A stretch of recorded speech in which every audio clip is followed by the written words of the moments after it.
पिंडी test में पाकिस्तान को शिकस्त। जनूबी अफ्रीका ने 68 रन का हदफ 2 विकेटों पर हासिल कर लिया। 2 टेस्ट मैचेस की सीरीज 1-1 से बराबर हो गई। चौथे रोज पहले सेशन में कौमी टीम बुरी तरह नाकाम। दूसरी इनिंग्स में 138 रन पर ढेर हो गई। पाकिस्तानी टीम आज सिर्फ 44 रन का इजाफा कर सकी। बैटिंग लाइन बुरी तरह मुतासिर। 6 खिलाड़ी डबल फिगर में भी दाखिल न हो सके। साइमन हार्मर ने शानदार बॉलिंग करते हुए 6 विकेटें हासिल की। बाबर आजम 50 रन बनाकर नुमाया रहे। साउद शकील 11, इमामुल हक 9, अब्दुल्ला शफीक 6 और कप्तान शान मसूद 0 पर आउट हुए। सलमान अली आगा 28, मोहम्मद रिजवान 18 और नुमान अली बगैर कोई रन बनाए आउट हो गए। पाकिस्तान ने पहली इनिंग्स में 333 रन बनाए थे, जिसके जवाब में मेहमान टीम ने 404 रन स्कोर किए। बाबर आजम और नसीम शाह की T20 में वापसी। उस्मान तारिक पहली बार T20 स्क्वाड में शामिल। फैसल अकरम, हारिस राफ और हसीबुल्ला वनडे स्क्वाड में आ गए। सलमान अली आगा T20 और शाहीन आफरीदी ODI टीम की क़यादत करेंगे। T20 के लिए 15 रुकनी और वनडे के लिए 16 रुकनी स्क्वाड का ऐलान।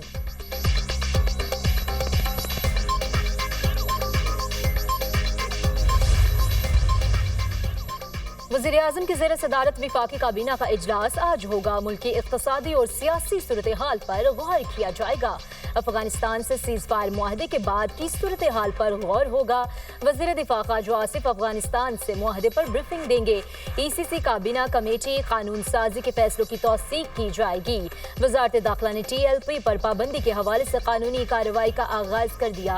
पंजाब हुकूमत की सिफारिशात मौसूल। वज़ारत दाखिला हतमी फैसले के लिए मामला काबीना को भिजवाएगी।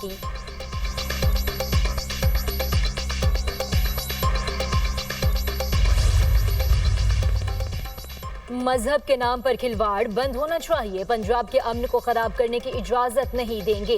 किसी ने मार्केट्स बंद कराई या इश्ताल अंगेजी की तो दहशतगर्दी के पर्चे कटेंगे। इंतहा पसंद जमात के मुकद्दर का फैसला कुछ देर में वफाकी हुकूमत की जानिब से मुतवक्के है। पंजाब में दफा 144 नाफिज है। अब कोई नया असलहा लाइसेंस जारी नहीं होगा।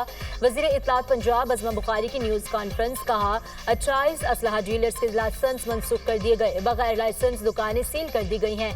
पंजाब में 10,12,454 अफराद के पास लाइसेंस मौजूद हैं। जिस सूबे में इस तादाद में असलहा मौजूद हो वहां अमन व अमान को बरकरार रखना बहुत बड़ा चैलेंज है।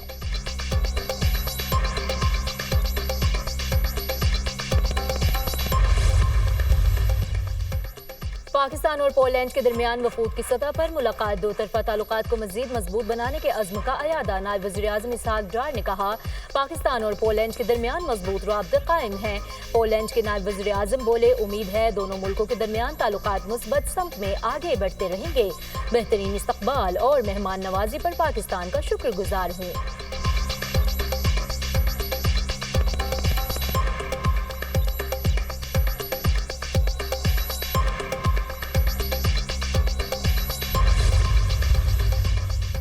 पाकिस्तान और जनूबी वस्ती एशिया के दरमियान राब्ते का जरिया। इलाकाई राब्तों को बढ़ाने में पाकिस्तान का अहम किरदार। हुकूमत रेल और रोड नेटवर्क्स को तरजीही बुनियाद पर फरोग दे रही है। पाकिस्तान की शाहराहें राब्ताकारी में किरदार अदा कर रही हैं।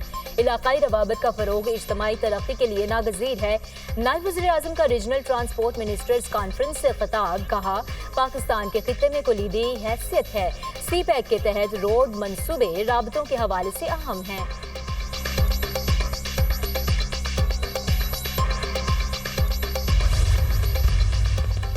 पाकिस्तान चीन और अमेरिका के दरमियान तामीरी किरदार अदा करने को तैयार है। अफगानिस्तान से जन्म लेने वाली दहशतगर्दी से पाकिस्तान सबसे ज्यादा मुतासिर है।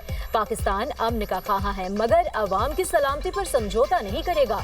अमेरिका में पाकिस्तान के सफीर रिजवान सैयद शेख का फ्यूचर सिक्योरिटी समिट से खिताब। कहा भारत पहलगाम वाक़े का मलबा पाकिस्तान पर डालना चाहता था। दुनिया दो जौहरी रियासतों के दरमियान तसादुम की मुतहम्मिल नहीं हो सकती। मसला कश्मीर का हल खित्ते में पायदार अमन की जमानत है। पाकिस्तान माहौलियाती तब्दीली से सबसे ज्यादा मुतासरा मुल्क है। दहशतगर्दी के बाद पाकिस्तान माहौलियाती तब्दीली के खिलाफ फ्रंट लाइन रियासत है।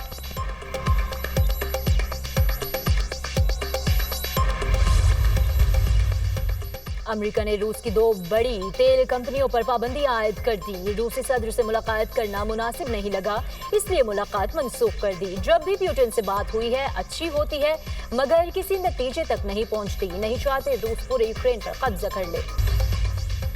अपनी छत अपना घर मंसूबे का 1 लाख घरों का हदफ मुकम्मल। कम आमदन वाले खानदानों को बिला सूद कर्ज की फरहमी का संगे मील। वजीर आला पंजाब का मंसूबा मुकम्मल होने पर इजहार तशक्कुर। मरियम नवाज की घर बनाने वाले तमाम अफराद को मुबारकबाद। कहा, अपनी छत अपना घर प्रोजेक्ट ने हाउसिंग में नई तारीख रकम की है। 5 साल में 5 लाख घरों का हदफ पूरा करेंगे।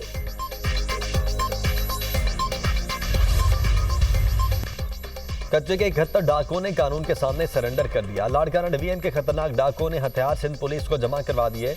सरेंडर पॉलिसी को मरहलावार दीगर अजला में तोसी दी जाएगी। चाहते हैं आप पुरअमन शहरी बने और कानून के सामने पेश हों। वजीर दाखिला सिंध ज़िया लंजार का तकरीब से खिताब। IG सिंध गुलाम नबी मेमन ने कहा, सिंध पुलिस, रेंजर्स और फौज की मुश्तरका काविशों से कच्चे के बेशतर इलाके डाकू कल्चर से पाक हो चुके हैं। गुज़श्ता 1 साल में कच्चे में 171 डाकू मारे गए। 421 डाकुओं को जख्मी हालत में गिरफ्तार किया गया।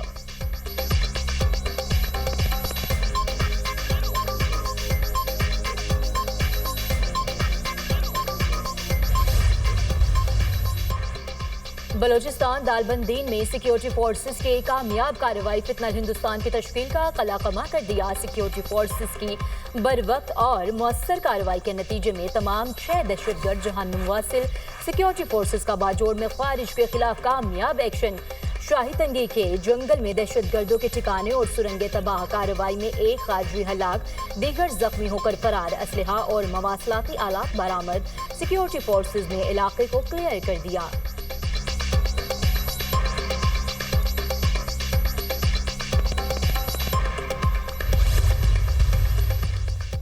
खैबर पख्तूनख्वा हुकूमत के इनकार पर वजीर दाखिला मोहसिन नकवी का बुलेट प्रूफ गाड़ियां बलोचिस्तान भिजवाने का ऐलान। कहा, गाड़ियां फौरी बलोचिस्तान भेज दी जाएंगी। बुलेट प्रूफ गाड़ियां मिलने पर इंसदाद दहशतगर्दी की कोशिशों को तकवीत मिलेगी। मोहसिन नकवी ने वजीर आला बलोचिस्तान के ट्वीट का जवाब दिया।